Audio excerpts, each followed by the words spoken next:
Sveiki, gerbiami žiūrovai. Su jumis Anatolijus ir kanalas ProCraft. Šiandien apžvelgsime naują ProCraft produktą – sekatorius. Jų žymėjimas yra S28LI ir S32LI. Jie tiekiami puikiuose dėkluose, turi turtingą komplektaciją su akumuliatoriumi ir įkrovikliu. Įrengti bešepetelniais varikliais ir turi 4 peilių atidarymo režimus. Jei jums reikia labai aukštai apkarpyti savo aukštus medžius, galime pasiūlyti teleskopinį prailgintuvą. Jo žymėjimas yra P2.0. Pradėsime nuo komplektacijos, kuri yra visiškai vienoda, išskyrus patį sekatorių. Todėl išsamiau apžvelgsime modelį S32LI. Dėklę turime patį sekatorių, 20 V akumuliatorių, kurio talpa yra 2 ampervalandos. Kištukinio tipo įkroviklį, alyvos talpą ir raktelius, kurių prireiks keičiant peilius. Naudojimo instrukcija, taip pat dėklė yra bukletas, kuriame galite susipažinti su kitais mūsų įmonės produktais. Visa tai tiekiama dėklė, kuriame viskas yra savo vietose. Dabar pereikime prie pačių sekatorių. Kuo jie skiriasi? Modelis S28LI turi maksimalų pjovimo skersmenį 25 mm.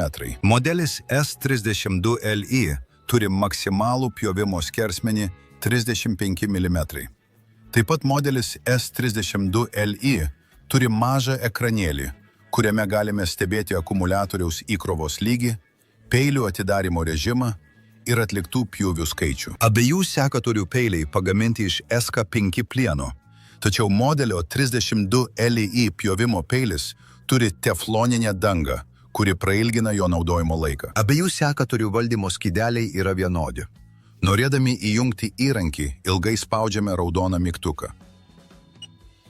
Girdime garsinį signalą ir matome šviesos signalą. Po to 2 kartus paspaudžiame gaiduką.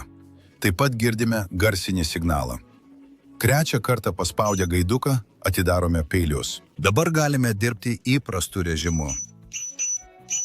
Jei įrankiu nedirbame 30 sekundžių, jis pereina į laukimo režimą. Pereita į laukimo režimą. Po to reikia vėl greitai 2 kartus paspausti. Ir galime dirbti. Atstumą, kuriuo atidaromi peiliai, galime nustatyti trumpai paspaudę tą patį raudoną mygtuką. Pirmas režimas 10 mm. Antras režimas 15 mm. Trečias režimas 20 mm. Ir ketvirtas režimas 25. Modelio 32LI valdymas toks pat, tačiau šiek tiek skiriasi atstumas tarp peilių mūsų režimuose. Pirmas režimas 7 mm. Antras režimas 15. Trečias 23 mm ir ketvirtas 35. Atstumą tarp peilių keičiame priklausomai nuo to, su kokios skersmens šakomis dirbame. Norėdami iš naujo nustatyti skaitiklio rodmenis, įjungtame sekatoriuje ilgai spaudžiame raudoną mygtuką. Ekranėlis užgeso, bet mes laukiame. Ekranėlis vėl užsidegė, o skaitiklis jau nustatytas iš naujo. Jei jau atėjo laikas pakeisti sekatoriaus peilius, kaip tai padaryti? Pirmiausia, turi būti nauji peiliai. Antra, jums reikės atsuktuvo. Visa kita yra jūsų sekatoriaus komplekte. Ir tai yra 2 tokie rakteliai. Pirma, paliekame sekatorių uždarytą. Antra, nuimame akumuliatorių. Trečia, paimame atsuktuvą ir atsukame D2 ir D3 varžtus bei nuimame šį dangtelį. Po to apverčiame sekatorių, paimame šešiakampį raktą ir atsukame šį varžtą, kuris laiko fiksavimo plokštelę. Taip pat pašaliname ir pačią plokštelę.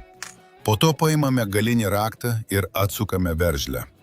Dabar galime nuimti šį varžtą, kuris taip pat yra ašis. Dabar galime nuimti peilius, bet prisimename jų padėtį. Liko atskirti pjovimo peilį nuo ratuko. Nuėmėme. Nepametam šios tarpinės. Dabar paimame naujus peilius ir montuojame juos atvirkštinę tvarką, sujungdami peilį ir ratuką. Sudžiungiame. Montuojame. Nepamirštame tarpinės, kuri laiko tepimo medžiagą tarp peilių. Ir montuojame ratuką su peiliu į tą pačią padėtį, kurią prisiminėme. Toliau montuojame varžtą, kuris taip pat yra ašis. Apverčiame ir pritvirtiname veržle. Priveržiame tvirtai, bet be fanatizmo. Dabar montuojame fiksatorių ir pritvirtiname jį varžtu.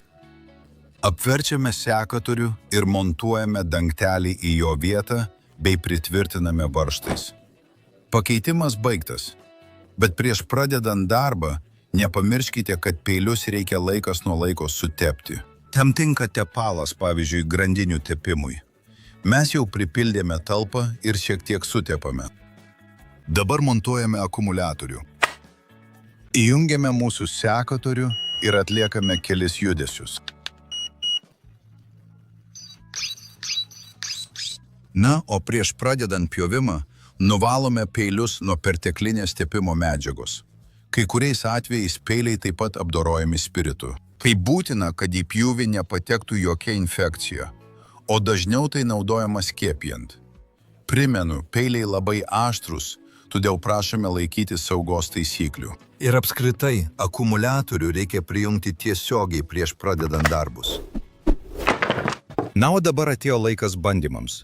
Pradėsime mūsų bandymus, kaip sakoma, nuo švaraus lapo. Modelis ES28LI. Neblogai. Naudodami juostą patikriname peilių aštrumą ir tankumą. Kaip matote, testas sėkmingai išlaikytas. Dabar atėjo medienos eilė. Paimsime peilį. Dabar skersmuo 13 mm. Puiku. Toliau skersmuo 16 mm. Taip pat puiku. Skersmuo 18 mm. Toliau mūsų peilis eina 20 mm skersmens. Ir storiausias mūsų peilis lygiai 25. Kitas mūsų eilėje yra obelis. Na, pradėkime nuo maždaug 1 cm skersmens. Puiku. Toliau skersmuo 23.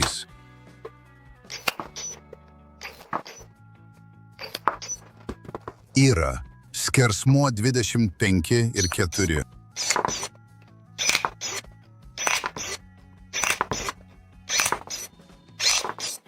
Puikiai susitvarkėme. Dabar bandymuose modelis ES32LI. Taip pat pradedame nuo švaraus lapo.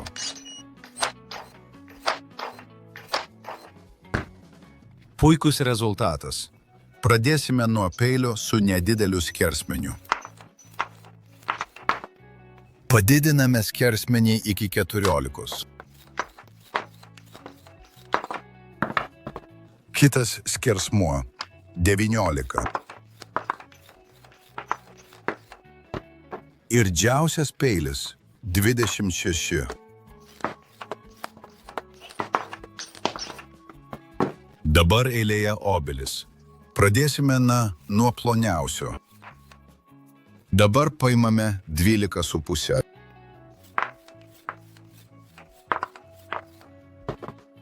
Yra toks.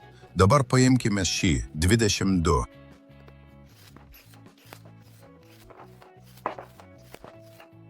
Puiku. Taip, kitas skersmuo 31.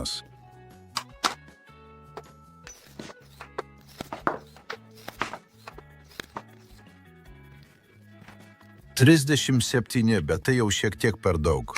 Na, pabandykime.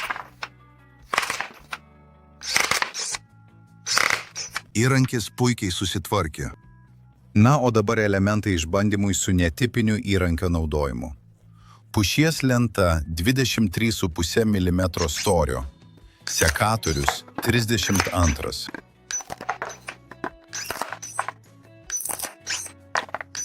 Jam visiškai nesunku. Tęsime savo bandymus Ir šį kartą tai yra ąžuolinė plokštė 20 mm storio.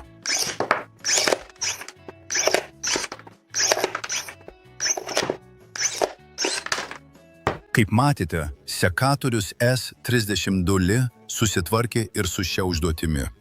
Bet kartoju, tai nėra tipinė jo užduotis. Šiuo metu mūsų bandymai baigti ir po darbo sekatorių reikia uždaryti. Tam paspaudžiame mygtuką ir laukiame vėlgi garso signalo. Viskas, jis uždarytas, galime transportuoti. Na, o dabar informacija tiems, kuriems reikia teleskopinio prailgintuvo. Išskleisti jį galime iki 2 metrų ilgio. Turime galimybę pakreipti judančią galvą su fiksacija 5 padėtyse. Tam, kad prijungtume mūsų sekatorių prie šio prailgintuvo, nuimame akumuliatorių, prijungiame jį prie prailgintuvo, o sekatorių montuojame ant šios vietos. Po to įjungiame. Ir daugiau čia nieko neliečiame. Prailgintuvas valdomas vienu mygtuku, bet jis turi apsaugą. Paspaudžiame apsaugą ir paleidimo mygtuką. Nieko sudėtingo, bet labai patogu, jei turite aukštus medžius. Šiuo metu susipažinimas su sekatoriais ES28LI ir ES32LI baigtas. Taip pat supažindinome jūs su teleskopiniu prailgintuvu. Jo žymėjimas yra EP2.0. Šis įrankis padės jums greitai ir kokybiškai atlikti darbus jūsų gėlyne arba sode. Ir jei gerai padirbėjote ir atėjo laikas keisti peilius, juos taip pat rasite mūsų svetainėje. Na ir tuo šiandien viskas. Kaip visada, prenumeruokite mūsų kanalą. Jei buvo įdomu, laukiame jūsų patiktukų. Jei turite klausimų, rašykite komentaruose. Na, o jūs būkite sveiki, gyvenkite ilgai ir iki naujų susitikimų.